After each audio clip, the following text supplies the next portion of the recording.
Hi, and welcome to this quick little compositing tip. This is just going to be a real brief tutorial on 3 simple things you should be doing in your post-processing to make your images really shine. So I start with my little cartoon render here.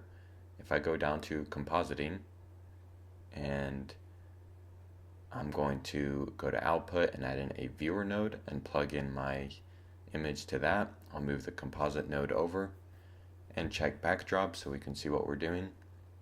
Now if we spread these apart so we have some room here, I'm going to press Shift A, go down to filter, and add in a glare node. And this is going to help with just some of that warm glow we want from the windows and then also the moon. So if I change it to fog glow and put the Bix value to 1, we'll be able to see exactly what we're affecting with the glow. And we can change it from these different values, medium, low, high. You'll get slightly different results. Now if we dial back the mix to a negative value, say -1, then it'll go just all the way to no glow at all, and then we can start increasing from there, and that'll be a little more of the subtle result. And because I want this to sort of be a cartoony render, I want more glow coming out of those windows. So I'll leave it at -0.7. Now if we add in a color balance node, this is the second thing that is very easy to do in your post-processing. This color wheel, you can adjust the whites to be a warm color. This is just kind of a very common way to color correct your image. If I put the whites to a warm reddish or yellow color, then that you have the realistic warm feeling of the light coming out of the house. And then also you can brighten it up some. And then if you just adjust the darks to be a dark blue, and then since it's sort of a nighttime scene, turn down the darks, and that boosts the contrast. It's one of the best ways to boost the contrast because it does it in sort of a subtle way.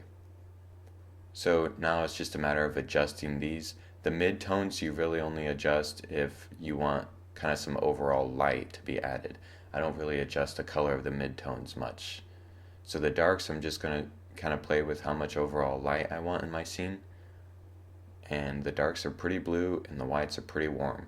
That's really all we're going to do with color correction. And it's that simple. Now the third thing in post-processing is a vignette. A vignette is very simple to do in Blender, but it's just kind of a few steps put together to create a vignette. So to start, if we go down to distort and add in a lens distortion and set that value to 1, you can see we have this weird circle distorting going on. But now if we add in a converter math node, change it from add to less than, and then plug that into the bottom one and set that to a value of 1. Now I'll drag this over to give us more room. Set that to a value of 0, And now we'll add in a blur node and change it to fast Gaussian, and we'll go pretty high for these values, value of 55. And you can see we have our vignette taking place. We just need the video or the image, so let's add in the mix node, set it to multiply, and then we'll drag the output from our color balance into the top of that mix node. And there you have our image coming through underneath. And now how much vignette you want can be determined by this factor value. And you can also adjust the size of it in the blur node.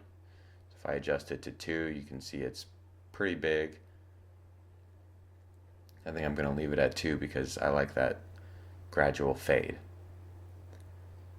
And that's it. Now it's just a matter of some final tweaking, but those are 3 easy steps I do with post-processing, adding some glow to your light in your image, and then some simple color balance, and then a vignette.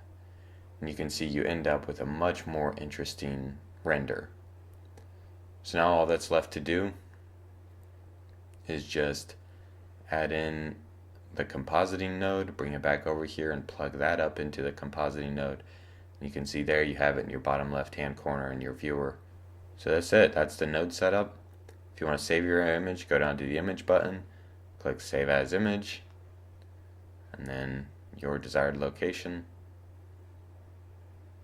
You've got your final image. Just like that, those 3 simple steps. So I hope this was useful and hope you can use it in your post-processing. Thanks for watching.